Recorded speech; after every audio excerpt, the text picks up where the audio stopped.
అందరికీ నమస్తే అండి. Good morning. నా పేరు బెనర్జీ. మన ఛానల్లో ఎట్ ద డేట్ నా ఆంధ్ర కంటెంట్ నచ్చితే లైక్ చేయండి, షేర్ చేయండి, సబ్స్క్రైబ్ చేయండి. మీ ఫ్రెండ్స్ చేత, మీ బంధువుల చేత సబ్స్క్రైబ్ చేయించండి. నాకు సపోర్ట్ చేయండి. మీరు చేసే సపోర్టు 100 మందికి ఎక్స్ట్రా రీచ్ అవుద్ది ఈ ఛానల్. దయచేసి వీడియో చూసిన వాళ్ళు సబ్స్క్రైబ్ చేయండి. వేల మంది వీడియో చూస్తున్నారు కానీ, వందల మంది వీడియో చూస్తున్నారు కానీ సబ్స్క్రైబ్ చేయట్లేదు. దయచేసి అర్థం చేసుకోండి, సపోర్ట్ చేయండి. ఇంకా వీడియో పూర్తిగా చూడండి. ప్రజెంట్ ఆంధ్రాలో జరుగుతున్న పరిణామాలు మన తమ్మునేలు చూశారు కదా. పరుగు అధికారంలో ఉన్నప్పుడు డబ్బు పోగొట్టడం కోసం పరిగెత్తారు. ఇప్పుడు కేసులు ఎదుర్కోలేక పరిగెడుతున్నారు. అధికారంలో ఉన్నప్పుడు బూతులు తిడటం కోసం పరిగెట్టించాడు జగన్మోహన్ రెడ్డి గారు వాళ్ళని. ఇప్పుడు ఆ బూతులు తిట్టిన మంత్రులను కాపాడుకోలేక ఈయన పరిగెడుతున్నాడు.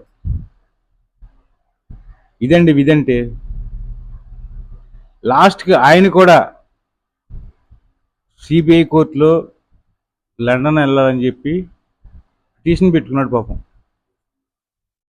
నిబద్ధత అని చెప్పుకునే మాజీ సీఎం గారు మా అన్న పులి, మా అన్న సింహం అని డప్పులు కొట్టించుకున్న పులివెందుల ఎమ్మెల్యే గారు గుర్తుపెట్టుకోండి. నిబద్ధత అంటే, మళ్ళీ చెప్తున్నా, నిబద్ధత అంటే ఎన్ని కేసులు పెట్టినా ధైర్యంగా ఎదుర్కొన్నారే టీడీపీ నాయకులు, వాళ్ళది నిబద్ధత. ఈరోజు బూతులు తిట్టిన మీ తొట్టి గ్యాంగ్ ఉంది కదా, పారిపోతున్నారు చూసారా, అది పిల్లి వ్యవహారం, అవకాశవాదం, పోటుగాళ్ళని చెప్పుకుని ఈరోజు పరుగు ఎక్కడికి పరిగెట్టాలో తెలీదు, ఏం చేయాలో తెలీదు, వీళ్ళ దొరకకుండా ఏం అవ్వాలో తెలీదు. ఎందుకండి ఈ కర్మ? వాళ్ళ జీవితాలు నాశనం చేశారు, వాళ్ళ రాజకీయ భవిష్యత్తు నాశనం చేశారు, తద్వారా మీరు నాశనం అయ్యారు. రోజా గారు ఈవిడ వైజాగ్లో వేలు చూపించింది, మధ్యలు, దానికి ఏం చిహ్నం చూపిస్తుంది? ఇప్పుడు ఆవిడ వంక 100 మంది వేళ్ళు చూపిస్తున్నారు, లక్షల మంది వేళ్ళు చూపిస్తున్నారు, కోట్ల మంది వేళ్ళు చూపిస్తున్నారు. ఆవిడ బతుకు అలాగైపోయింది, పారిపోయింది. ఇంకా కొడాలి నాని ఇంక చెప్పుకోనే అక్కర్లా.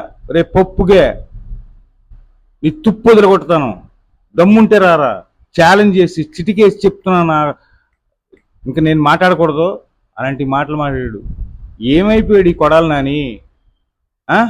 నాయకుల్ని పాడు చేస్తే పాడు చేసావు, కార్యకర్తలను కూడా పాడు చేసావు కదబ్బా. ఊళ్ళో మంచిగా డీసెంట్గా ఉండే కుర్రోళ్ళని కూడా ఉన్మాదుల్లో తయారు చేసావు. కొంతమందిని ఉన్మాదుల్లో తయారు చేసావు. వాళ్ళు ఈరోజు వాళ్ళ పరిస్థితి ఏంటి? సొంత డబ్బులు, జేబులో డబ్బులు గులా వాళ్ళకి.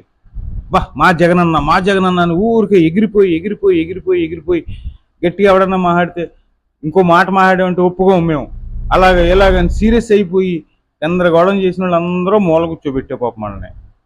వాళ్ళు డబ్బులు ఖర్చు పెట్టించావు. మీరు పరిపాలించిన 5 ఏళ్ళలో ఏనాడైనా రాష్ట్రానికి ఆ పరిశ్రమ వచ్చింది, ఈ పరిశ్రమ వచ్చిందని చెప్పి ఎవరైనా విన్నారా? ఎప్పుడైనా తెలుసా? అసలు మనకు అవసరం లేదు. మనకు కావాల్సింది ఓట్లు. అప్పో చేసి వాళ్ళకి డబ్బులు ఇచ్చేస్తే మనకు ఓట్లే వేస్తారు, అయిపోయింది. కానీ ఈ గవర్నమెంట్ అలాంటిది కాదు. ముఖ్యంగా లోకేష్ అటువంటివాడు కాదు. మిమ్మల్ని పరిగెట్టించగలడు, అదే సమయంలో డెవలప్మెంట్ని కూడా పరిగెట్టించగలడు. లోకేష్ అంటే చంద్రబాబు అంత ఈజీగా తీసుకోవద్దు. పప్పు అన్నారు కదా, మీ తుప్పంతా వదలగొడుతున్నాడు. ఇప్పుడు పరిగెట్టండి 5 ఏళ్ళు పరిగెట్టాల్సిందే మీరు. పరిగెట్టి పార్టీ భూస్థాపితం అయ్యే వరకు పరిగెట్టిస్తాను ఆయన. అటువంటి నాయకుడు కదా కావాలి. మిమ్మల్ని పరిగెట్టించేదానికి కాదు, స్టేట్ డెవలప్మెంట్ కోసం. గుర్తుపెట్టుకోండి, డెవలప్మెంట్ లేకుండా ఏ సంక్షేమ పథకం అమల్లోకి రాదు. ఒకవేళ ఇచ్చినా తాత్కాలికంగా ఒక 5 ఏళ్ళు ఇవ్వగలరు, 10 ఏళ్ళు ఇవ్వగలరు. లాంగ్ టైంలో స్టేట్ దెబ్బతినిపోద్ది. అది గుర్తెరగకుండా ఓట్ల రాజకీయం చేస్తే ఏ రాజకీయ నాయకుడు బతుకైనా ఇదే. గుర్తుపెట్టుకోండి.